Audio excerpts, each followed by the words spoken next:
परीक्षा उन्हीं की होती है जो उसके लायक होते हैं। तो दोस्तों इसी कोड के साथ हम शुरुआत करते हैं। हम नीट सीईटी 2026 हमारा टारगेट है। बायोलॉजी के चैप्टर वाइज पीओआई की सोल्व कर रहे हैं। आज हम बायोटेक्नोलॉजी के दोनों चैप्टर, मतलब दोनों चैप्टर इसी सेशन के अंदर बहुत जल्दी खत्म करने वाले हैं। 50 क्वेश्चन में आपका पूरा चैप्टर खत्म हो जाएगा। इसके अलावा आपको कुछ भी पढ़ने की जरूरत नहीं है। नमस्कार दोस्तों, मैं हूं लक्ष्य गौतम, आपका प्यारा टीचर, और आपके इस प्यारे प्लेटफॉर्म लेजेंड लर्निंग पर मैं आपका बहुत बहुत स्वागत करता हूं। सो बिना किसी देरी के इसको शुरू करते हैं। बायोटेक्नोलॉजी प्रिंसिपल एंड प्रोसेस ये हमारा पहला चैप्टर होने वाला है, जिसके हम 25 पीवाईक्यूज लगाएंगे। So let get started without any further due. Question number 1, what is the criterion for DNA fragments movement on agarose gel during gel electrophoresis? Gel electrophoresis में डीएनए का जो मूवमेंट होता है फ्रेगमेंट्स का, वो कैसे होता है? The larger fragments size the farther it moves. बच्चों ये बोल रहा है कि जो बड़े फ्रेगमेंट होंगे वो ज्यादा दूर तक जाएंगे। क्यों जाएंगे भैया? है भारी आदमी ज्यादा दूर तक थोड़ा जा पाता है। The smaller the fragment size the farther it move. बिल्कुल, छोटे जो लोग होते हैं वो, मतलब जो चूहे होते हैं, वो बहुत जल्दी आगे भागते हैं ना, छोटे। ठीक है। Positively charge fragments move to the farther end. बच्चों पॉजिटिवली चार्ज होता ही नहीं है, डीएनए पे नेगेटिव चार्ज होता है, ये भी गलत हो गया। Negatively charge fragments do not move, ये तो गलत ही हो गया। चलिए, कौन सा आंसर हो गया जी? इसका बी हो गया, राइट। चलिए next question. DNA fragments separated on agarose gel can be visualize after staining with. किसकी स्टेनिंग करते हैं जब वो दिखने लगते हैं? Acetocarmine, aniline blue, ethidium bromide followed by exposure of UV radiation. बच्चों ये इसका आंसर है, एथिडियम ब्रोमाइड का यूज करते हैं और उसके बाद यूवी रेडिएशन अपन इसमें डालते हैं, जिसकी वजह से ब्राइट ऑरेंज कलर के बैंड्स अपन को दिखते हैं, राइट। चलिए next question. The extracted DNA bands are cut out from the agarose gel and extracted from the gel piece. The step is known as. बच्चों जो जेल इलेक्ट्रोफोरेसिस करते हैं उसमें से जो अपन को डीएनए फ्रेगमेंट चूज करना है, उसको जेल में से निकालते हैं कट करके, उस प्रोसेस को बोलते हैं इल्यूशन। क्या बोलते हैं जी? Elution, right. चलिए next question. During the isolation of DNA, addition of which of the following causes the precipitation of purified DNA. बच्चों जब डीएनए का आइसोलेशन कर रहे होते हैं, किसी भी सेल में से डीएनए को एक्सट्रैक्ट कर रहे होते हैं, तो अपन किसको ऐड करते हैं जिसकी वजह से डीएनए प्रेसिपिटेट बन के ऊपर आ जाता है? पता ही किसका करते हैं? चिल्ड एथेनॉल का, राइट। तो इसका आंसर क्या हो गया? Chilled ethanol. जिससे अपन डालेंगे डीएनए प्रेसिपिटेट होकर ऊपर आ जाएगा। फिर उसको कैसे निकालेंगे? स्पूलिंग। जो उसको डीएनए को निकालने की प्रोसेस क्या है? स्पूलिंग, ठीक है। तो ये चल एथेनॉल इसका आंसर हो गया, right. Next question. The isolated DNA from the fungal cell which enzyme is utilize to break open the cell wall. बच्चों फंगस के सेल वॉल को तोड़ने के लिए क्या चाहिए? पहली बात तो ये आपको पता होना चाहिए, फंगस की जो सेल वॉल होती है वो काई की बनी होती है? काइटिन की बनी होती है। काइटिन को तोड़ने के लिए एंजाइम लगेगा, काइटिनेज। बच्चों एंजाइम होता है किसी के पीछे अगर सफिक्स लगा हुआ है एज, ए एस ई, तो वो एंजाइम होता है। तो काइटिन को तोड़ने के लिए काइटिनेज, राइट। चलिए इसका भी आंसर हो गया। Next question. Specific palindromic sequence which is recognised by the restriction endonuclease Eco आर1। नीट 2020 में पूछा था, इको आर वन का आपको रिकॉग्निशन सीक्वेंस बताना है, ठीक है। क्या है?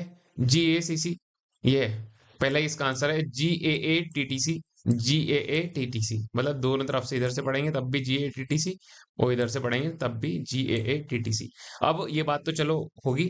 मुझे बताओ जो इको आर वन है वो कहाँ पे कट लगाता है, किन दो बेसिस के बीच में लगाता है? वो लगाता है जी और ए के बीच में, जी और ए के बीच में, यहाँ पे, और इधर से यहाँ जी और ए के बीच में, राइट।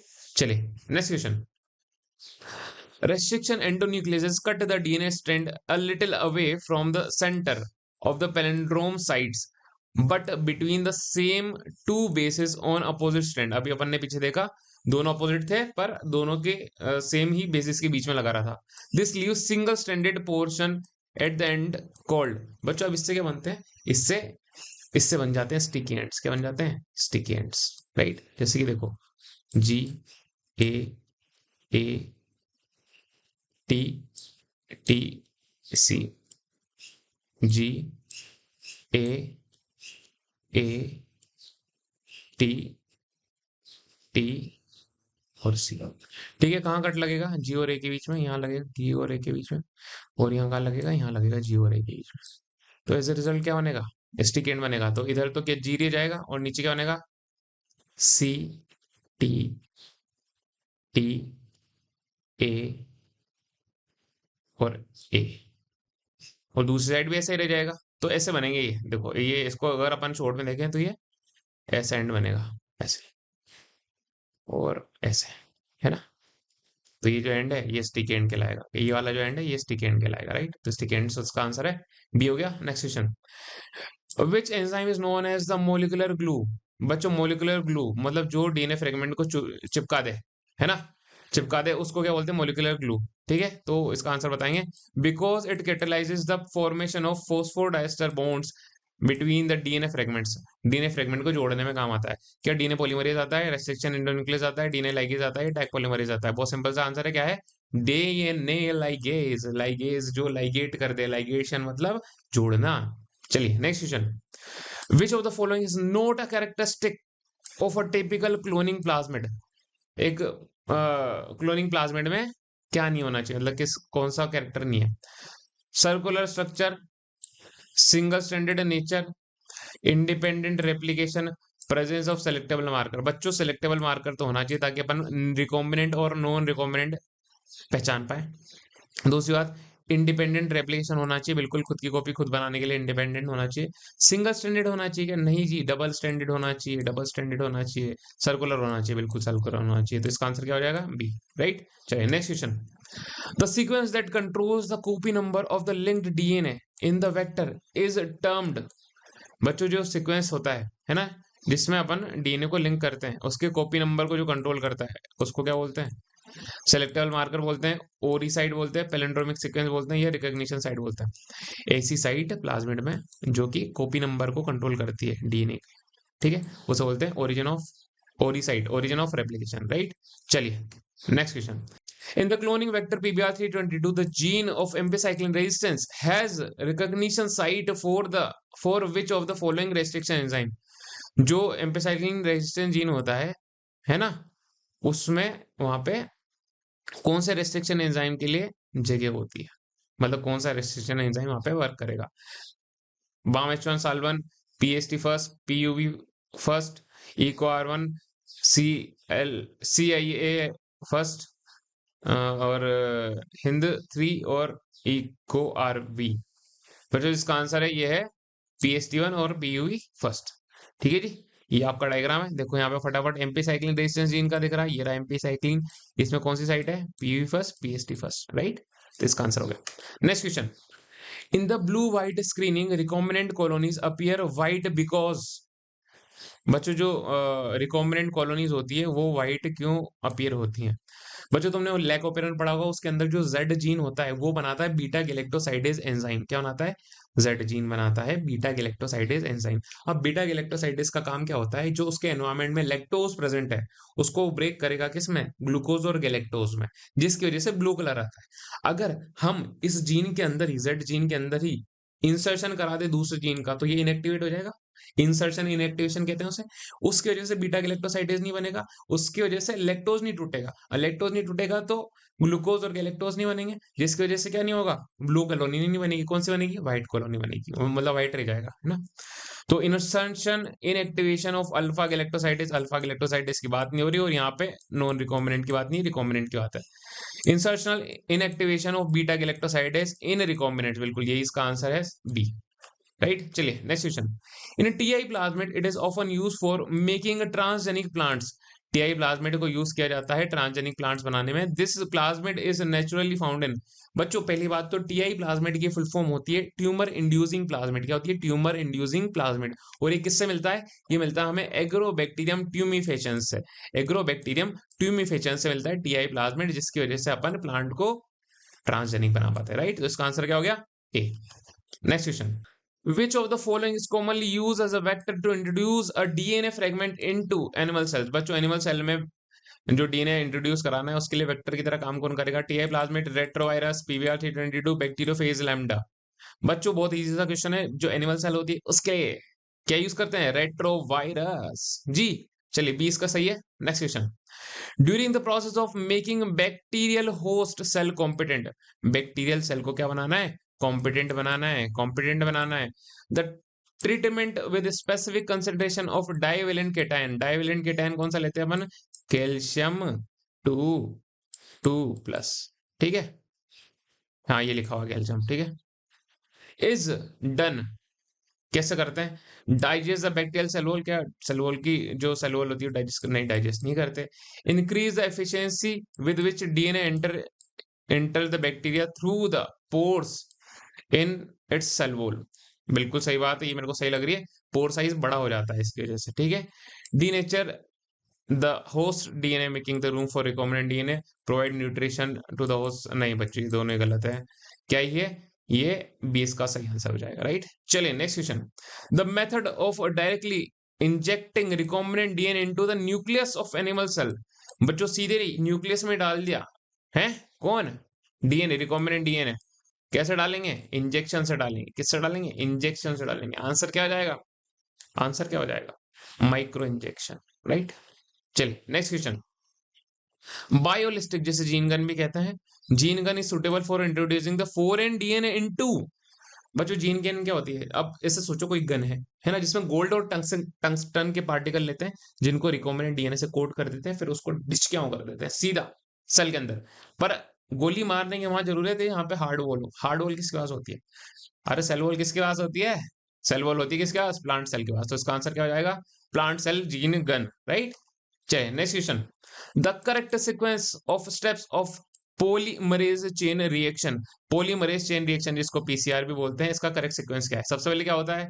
डीनेचुरेशन होता है। क्या होता है जी? डीनेचुरेशन। एक्सटेंशन नहीं होता, अनिलिंग नहीं होती, ये दोनों तो काट दीजिए। सबसे पहले क्या होता है? डीनेचुरेशन होता है।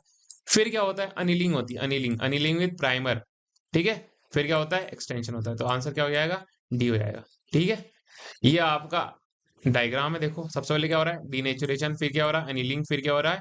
Extension, right. चलिए next question. Taq polymerase is extensively use in PCR.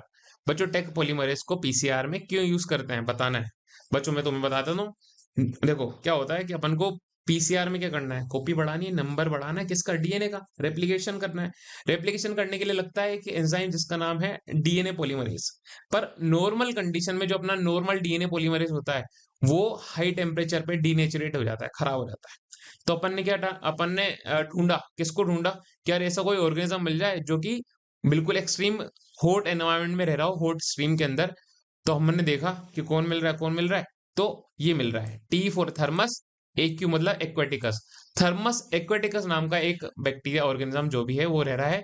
उससे हमने जो पॉलीमरेज लिया, वो हाई टेम्परेचर पे काम कर रहा है, ठीक है। इसलिए अपन ने टी मतलब थर्मस का तो टी ले लिया, एक्वेटिकस का एक्यू ले लिया। तो ये पूरा नाम क्या बन गया? टेक पॉलीमरेज, ठीक है। और पीसीआर में क्यों यूज करते हैं? ताकि ये जो एंजाइम होता है अपना वाला तो डीनेचुरेट हो जाता है, पर इसका वाला डीनेचुरेट नहीं होता हाई टेम्परेचर पे, ठीक है।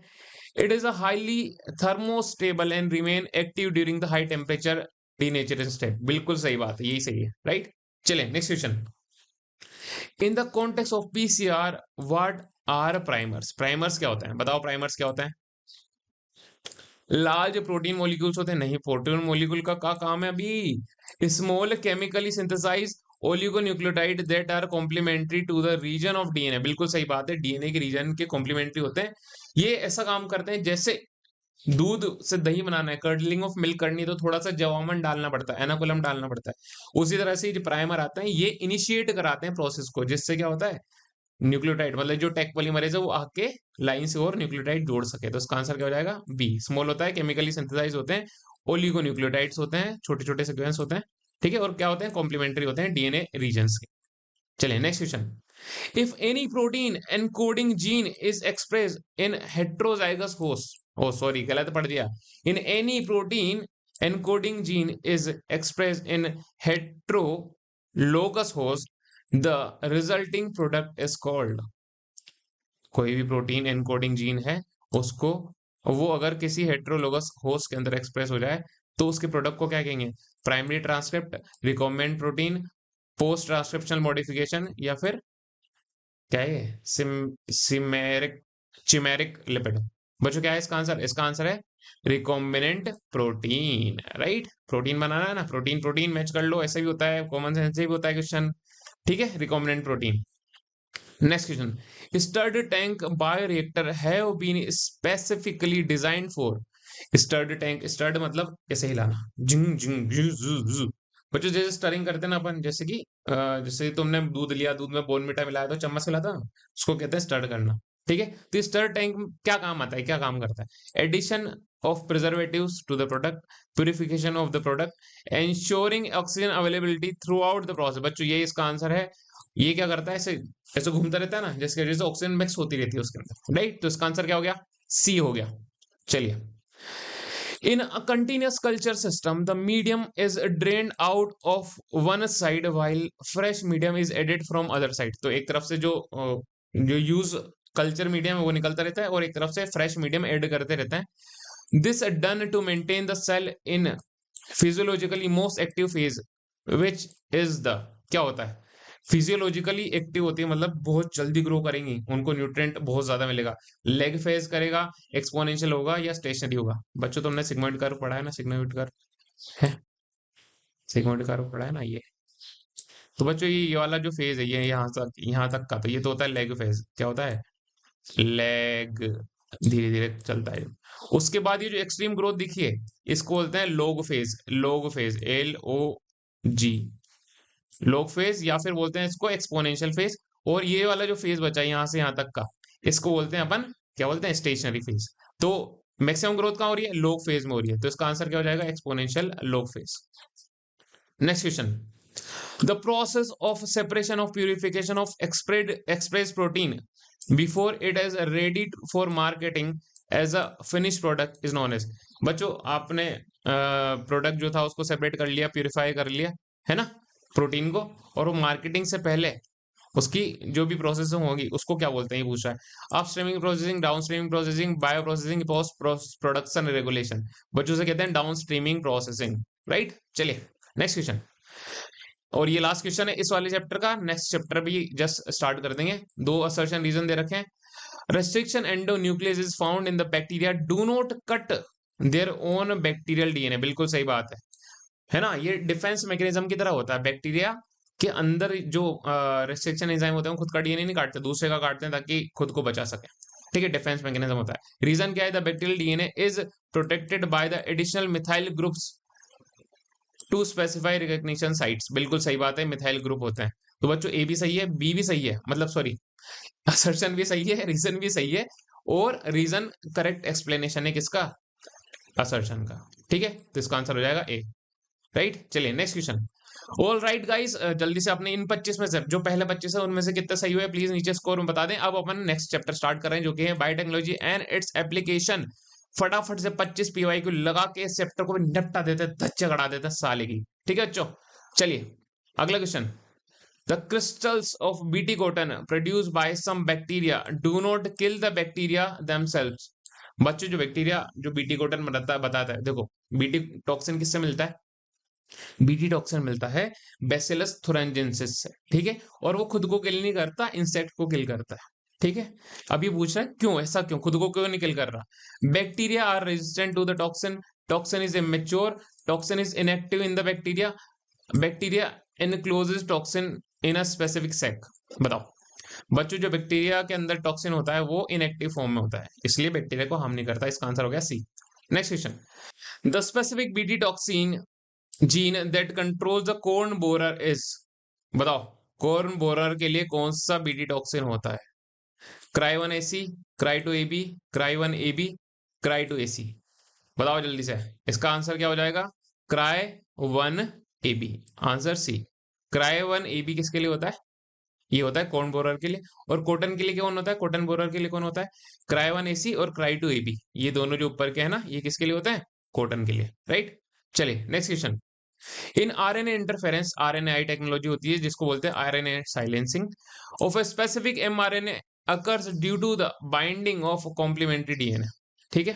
तो इसमें क्या होता है? कॉम्प्लीमेंट्री डीएनए उसके एमआरएनए से, किसके? निमेटोड के आरएनए एमआरएनए से जुड़ जाता है, जिससे उसकी साइलेंस हो जाती है। तो ये कैसा होता है? सिंगल स्टैंडर्ड डीएनए होता है, डबल स्टैंडर्ड आरएनए होता है, सिंगल स्टैंडर्ड आरएनए होता है, या फिर डबल स्टैंडर्ड आरएनए होता है। बच्चों आपकी खास जानकारी के लिए बता दूं, अगर आपको पता नहीं हो, और अगर पता हो तो भी बात, तो ये होता है डबल स्टैंडर्ड आरएनए होता है, राइट। चलिए next question, the nematode Meloidogyne incognita infects which part of the tobacco plant causing the great reduction in yield. बच्चों टबेको की पूरी फसल खराब हो जाती है इसकी वजह से, तो ये किसको इन्फेक्ट करता है? मिलेटोगाइनी इनकोग्निशा नाम है इसका, क्या नाम है? और ये एक नीमेटोड है, ठीक है, वर्म है, वर्म। और ये कहाँ मिलता है? स्टेम में, रूट में, फ्लावर में, लीफ में, ये मिलता है स्टेम में। ठीक है, स्टेम में बोर कर देता है, बोरा छोटे छोटे छेद कर देता है, तो रूट खराब कर देता है, प्रोडक्शन बिगड़ जाता है, right. Next question, mature human insulin consists of two short polypeptide chain A and chain B. These chains are linked together by, बच्चों जो अपना मेच्योर इंसुलिन होता है, ह्यूमन इंसुलिन, उसमें दो चेन होती है, ए चेन बी चेन। अब ये पूछा है कि ये लिंक्ड कैसे होती है, एक दूसरे से जुड़ी कैसे होती है, तो आपको पता होगा हाइड्रोजन बॉन्ड की तरह, फोस्फोडाइस्टर बॉन्ड, डाइसल्फाइड बॉन्ड या पेप्टाइड बॉन्ड। बताओ, इसका आंसर है डाइसल्फाइड बॉन्ड, राइट।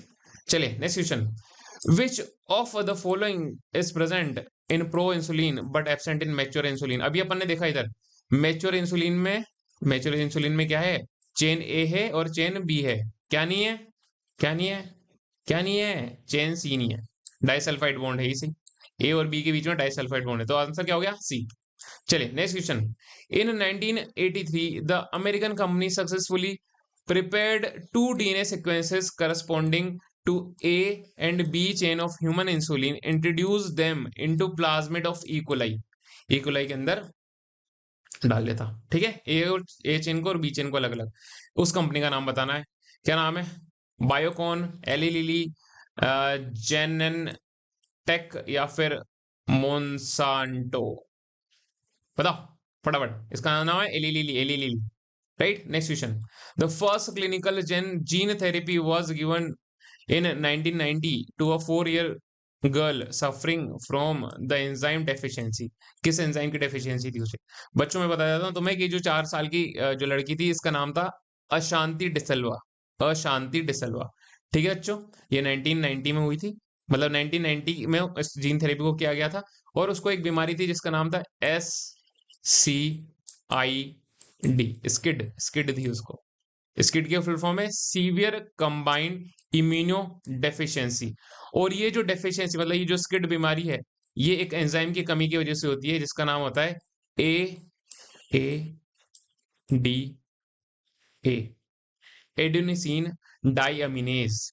ये रहा एडेनोसिन डाइअमीनेज की कमी की वजह से क्या हो जाती है, स्किड हो जाती है, राइट। और ये किसको हुई थी, इसके ट्रीटमेंट करा था किसने, फर्स्ट जीन थेरेपी के through. Next question, which of the following vectors is routinely used to introduce the functional ADA gene into the lymphocytes of the patient during the gene therapy। बच्चों gene therapy में क्या होता है, जैसे कि ये जो स्किड वाली बीमारी है, इसमें क्या करते हैं, उसकी लिम्फोसाइट निकालते हैं। अब मैं बता देता हूँ, ये जो एडीए जीन होता है, ये लिम्फोसाइट के मेचुरेशन में काम आता है ना। एडीए जीन क्या बनाएगा, एडिनोसिन डाइअमीनेज एंजाइम बनाएगा, जो कि लिम्फोसाइट के मेचुरेशन में काम करेगा, ठीक है।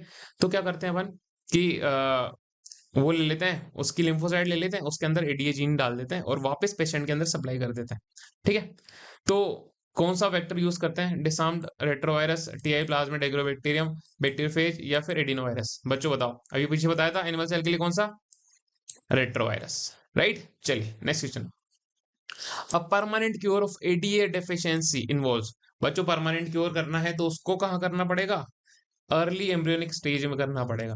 Periodic infusion of genetically engineering lymphocyte. बच्चों पीरियोडिकली तो करनी पड़ती है, अगर बाद में, परमानेंट क्योर नहीं है, ठीक है।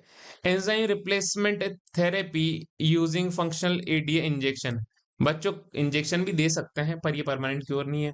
Introduction of gene isolate from bone marrow cells producing ADA gene into at early embryonic stage. बिल्कुल, अगर अर्ली एम्ब्रियोनिक स्टेज की जो उसमें बोन मेरो में जो सेल है, उसके अंदर अपन एडीए जीन डाल दें और वापस उसको भेज दें अंदर शरीर के अंदर डाल दें, तो उससे क्या होगा, परमानेंट क्योर हो जाएगा, ठीक है। Bone marrow transplantation in adult की बात ही नहीं है, ठीक है। तो इसका आंसर क्या हो जाएगा, सी। परमानेंट क्योर करना है तो फिर एम्ब्रियोनिक स्टेजेस में करना पड़ेगा। Next question, which molecular diagnose technique is routinely use to detect HIV in suspended AIDS patients even when the viral concentration is in the body is extremely low। बच्चों क्या होता है, जब एड्स का virus घुसता है तो वो कंसंट्रेशन में बहुत कम होता है, तो उसके जो अपने जो ट्रेडिशनल डायग्नोस्टिक टेस्ट होते हैं वो उसको पहचान नहीं पाते। तो इनमें से कौन सा टेस्ट करते हैं जिससे उसको पता चल जाएगा, देखो एलाइजा कर सकते हैं, पर अब अपन को क्या करनी है, उसकी कंसंट्रेशन बढ़ानी है वायरस की, तभी तो टेस्ट में पकड़ाया जाएगा।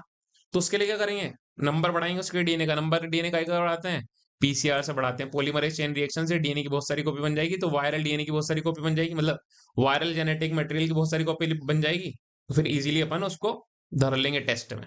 ठीक है, पीसीआर इसका आंसर है। Next question, the diagnostic test ELISA enzyme linked immunosorbent assay. बच्चों ये फुल फॉर्म याद होनी चाहिए तुम्हें, क्या नाम है? एंजाइम लिंक्ड इम्यूनोसॉर्बेंट एसे।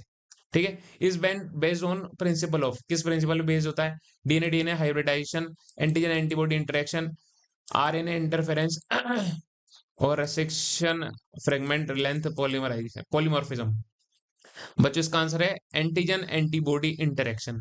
एलिजा जो टेस्ट होता है वो एंटीजन एंटीबॉडी इंटरेक्शन पे बेस्ड होता है, right. Next question, single stranded DNA or RNA tagged with the radioactive molecule and allowed to hybridize its complementary DNA in a clone cell is known as probe, vector, selectable marker, plasmid।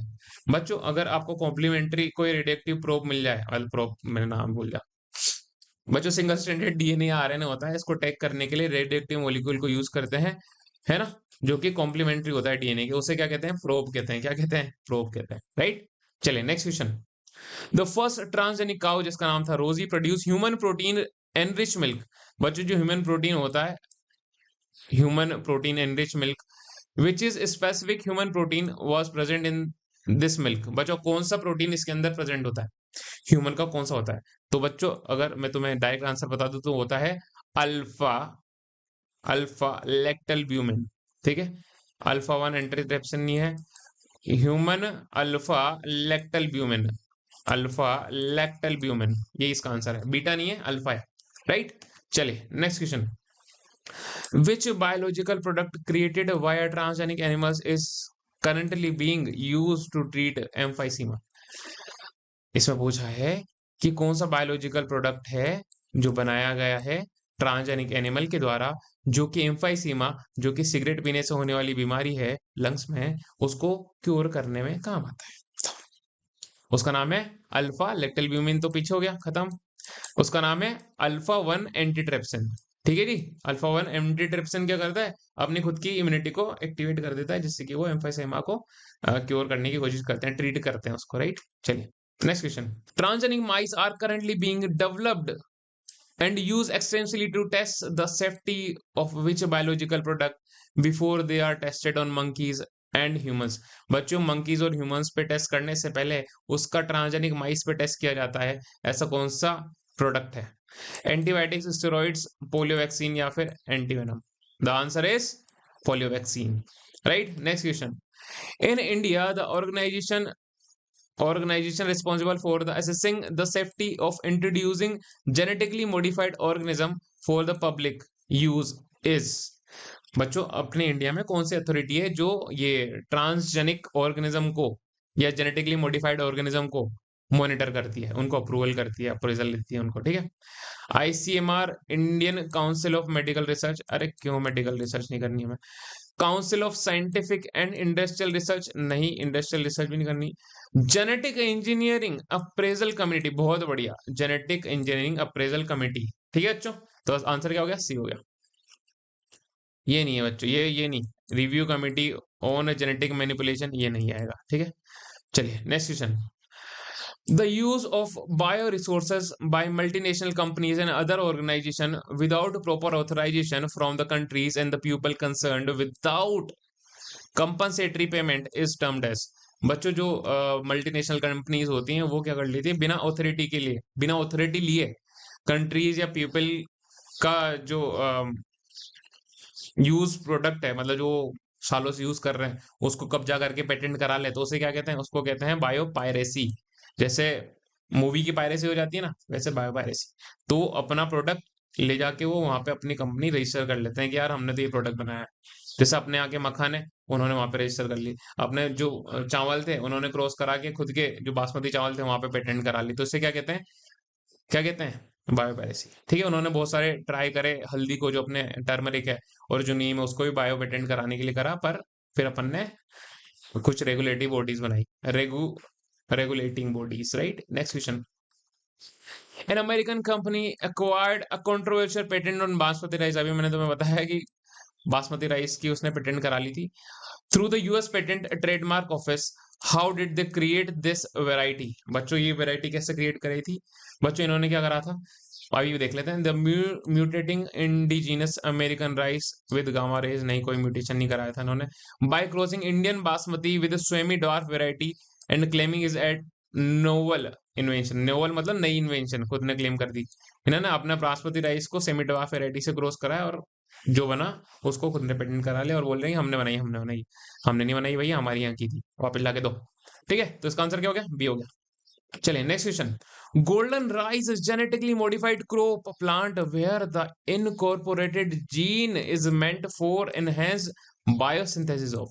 बच्चों genetically modified जो crop है ना, crop plant है, उसमें कुछ gene को अपन ने डाला है, वो किसका एनहेंसमेंट करता है? राइस में, जिसको बोलते हैं गोल्डन राइस। क्या नाम है? Golden rice. तो गोल्डन राइस में कौन सा जीन डाला है, मतलब किस न्यूट्रिशन को इंप्रूव करा है? अपन ने करा है विटामिन ए, जिसको कहते हैं बीटा कैरोटीन, है ना। तो विटामिन ए युक्त चावल बनाए अपन ने, गोल्डन राइस कहलाता है। Right, next question 46। Assertion reason दे रखे हैं बच्चों, पढ़ लेते हैं फटाफट। The protein encoded by the gene CRY1AC and CRY2AB control cotton bollworm. बिल्कुल सही बात है, कोटन बोलवर्म को कंट्रोल करते हैं। BT toxin are inspect group specific. BT toxin insect group specific and their choice depends on crop and target pest. बिल्कुल सही बात है, बिल्कुल सही बात है ना। तो असर्शन भी सही है, रीजन भी सही है, और असर्शन रीजन का करेक्ट एक्सप्लेनेशन नहीं है, नहीं है, नहीं है, नहीं है, नहीं है। देखो यहाँ पे लिखा है protein encoded by the gene CRY1AC और CRY2AB भी सही है। अपन क्या करते हैं, जैसे ही असर्शन रीजन मिलता है तो अपन असर्शन के बाद बिकॉज लगा के उसके बाद पढ़ते हैं रीजन। तो लिखो the protein encoded by the gene CRY1AC CRY2AB controlled by corn bollworm because BT toxins are insect group specific and their choice depends on the crop and target pest. बिल्कुल सही बात नहीं है, मतलब रीजन सही नहीं बैठ रहा, असर्शन रीजन दोनों सही है पर एक्सप्लेनेशन सही नहीं है। तो इसका आंसर हो जाएगा B. Next question. Match the following आ गया है जी। BT cotton, BT cotton, BT cotton. BT का पहला क्या नाम है? Bacillus thuringiensis, bacillus thuringiensis. Adenosine deaminase ADA deficiency अभी मैंने बताया है, उससे क्या होता है? स्किड होती है। उसके लिए क्या करी थी? जीन थेरेपी करी थी। आरएनए इंटरफेरेंस क्या कराया था? आरएनए इंटरफेरेंस क्या होता है जी? आरएनए इंटरफेरेंस में सेलुलर डिफेंस में काम करते हैं। और पीसीआर क्या होती है? अभी अपन ने बताया कि एचआईवी के जो जेनेटिक मटेरियल है उसकी कॉपी बना लेंगे तो कंसंट्रेशन बढ़ जाएगी, तो फिर टेस्ट में पकड़ा जाएगा। क्या हो जाएगा? ए का हो जाएगा फोर्थ, ए का हो गया फोर्थ, यही हो गया इसका आंसर ए। चलिए नेक्स्ट क्वेश्चन 48। गिवन बिलो दो स्टेटमेंट दे रखे हैं, आपको बताना है कौन सा सही है कौन सा गलत है। Insulin used for diabetes was earlier extracted from the pancreas of slaughtered kettles and pigs. बिल्कुल सही बात है, पहले जो इंसुलिन निकाला जाता था वो कैटल्स को और पिग्स को स्लॉटर करके उनके पेनक्रियाज से निकालते थे। ठीक है, स्टेटमेंट सेकंड देखो। Animal derived insulin was perfectly compatible with humans and never cause any allergic reaction. बच्चों ये स्टेटमेंट थोड़ा गलत है ना। ठीक है, कॉम्पिटेंट तो था पर एलर्जिक रिएक्शन भी करता था, एलर्जिक रिएक्शन करता था बच्चों, दूध से जानवर से लेते थे ना, तो एलर्जिक रिएक्शन करता था, है ना। चलो तो इसका आंसर क्या हो गया? तो ए तो सही है, मतलब पहला स्टेटमेंट सही है, दूसरा अपना गलत है। ठीक है, फर्स्ट स्टेटमेंट इज करेक्ट और statement 2 is incorrect. Next question. Which of the following is not a purpose for which the transgenic animals are produced? Study of normal physiology and development. बिल्कुल सही बात है, स्टडी को मतलब physiology और development को study करने में काम आते हैं। Testing the efficacy of broad spectrum chemical pesticide on the environment, इसके बारे में सोचना पड़ेगा। Testing of chemical safety and toxicity, बिल्कुल सही बात है, केमिकल जो केमिकल सेफ्टी और टॉक्सिसिटी की टेस्टिंग करने में काम आता है। Study of complex human disease like cancer and Alzheimer's, बिल्कुल सही बात है, इसमें भी काम आता है। किसमें काम नहीं आता? Testing of efficacy of broad spectrum chemical pesticide. बच्चों केमिकल पेस्टिसाइड के लिए अपन इस पे क्यों यूज करेंगे? ट्रांसजेनिक एनिमल्स पे। पेस्टिसाइड तो पेस्ट को मारने के लिए आता है, ठीक है, तो पेस्ट को मारो ना भैया, एनिमल पे क्यों कर रहे हो उसको? राइट, तो इसका आंसर क्या हो जाएगा? B. Next question, last question of the session. Transgenic animals models exist for the study of many human diseases. However, there is no such a transgenic model routinely used for. इसमें से कौन सा transgenic animal use नहीं किया जाता है? किस चीज के लिए यूज नहीं किया जाता है मतलब? ठीक है, रूमेटोइड आर्थराइटिस के लिए बिल्कुल करते हैं, ऑटोइम्यून डिजीज है, सिस्टिक फाइब्रोसिस के लिए भी करते हैं, बिल्कुल सही बात है, और मलेरिया के लिए नहीं करते, कैंसर के लिए करते हैं। तो इसका आंसर क्या हो जाएगा जी? इसका आंसर क्या, अरे क्या कर दिया मैंने ये, इधर देखो, इसका आंसर हो गया सी। ठीक है, तो मलेरिया के लिए यूज नहीं करते ट्रांसजेनिक एनिमल को, बाकी इनके लिए करते हैं, तीनों के लिए, राइट। तो इसका आंसर क्या हो जाएगा? C. All right guys, thank you so much. नीचे अपने स्कोर फटाफट कमेंट कर दें, और अगर आपको इस सेशन से वैल्यू मिलती है, अगर आपने रिवीजन कर लिया इसके, मतलब जो अपन ने 50 क्वेश्चन करे थे, इससे आपको बिल्कुल बेनिफिट मिल गया कि यार इसके अलावा तो कुछ पढ़ना ही नहीं है, वैसे पढ़ना नहीं है, पर अगर होता है, ऐसा ही लगता है आपको, तो प्लीज वीडियो को लाइक कर दो यार, चैनल को सब्सक्राइब कर दो प्लीज, हाँ, है ना। क्योंकि अपना चैनल स्टार्ट करा है अपन ने, छोटा है अभी, धीरे धीरे ग्रो होगा, धीरे धीरे और लोग जुड़ेंगे, तो आप भी प्लीज इस जर्नी का पार्ट बने। मैं लक्ष्य गौतम आपका साथ ऐसे देता रहूंगा, और जो बचे हुए 3 चैप्टर हैं उनको भी अपन जल्दी से निपटा लेंगे। Okay then, see you soon. Lakshya Gautam signing off.